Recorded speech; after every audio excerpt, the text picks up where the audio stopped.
وہ شہر محبت جہاں نحمدہ ونصلی علی رسولہ الکریم۔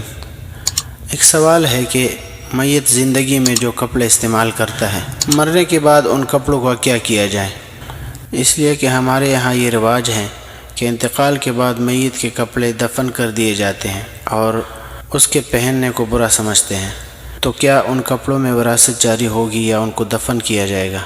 اس کے بارے میں جواب یہ ہے کہ میت کے کپڑے بھی ترکہ میں شامل ہیں اور ان میں وارثین کا حق ہے، اور وہ اسے اگر استعمال کرے تو اس میں شرعاً کوئی حرج نہیں ہے، اور استعمال کے قابل ہونے کے باوجود ان کپڑوں کو زمین میں دفن کر دینا یا کسی جگہ پھینک دینا یہ مال کا ضیاع ہے جو شریعت میں منع ہے۔ اس لیے ان کپڑوں کو باقاعدہ تقسیم کرنا چاہیے یا آپس میں رضامندی سے کسی کو دے دینا چاہیے۔ مال کے ضائع ہونے پر نبی علیہ السلام کی حدیث وعید میں ہے، عن المغیرۃ بن شعبۃ انی سمعت رسول اللہ صلی اللہ علیہ وآلہ وسلم یقول ان اللہ کرہ لکم قیل وقال واضاعۃ المال۔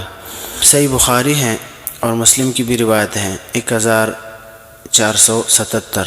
اسی طرح شامی کے اندر ہے لأن الترکۃ فی الاصطلاح ما ترکہ المیت من الاموال صافیا عن تعلق حق الغیر، جلد نمبر 10 صفحہ نمبر 493۔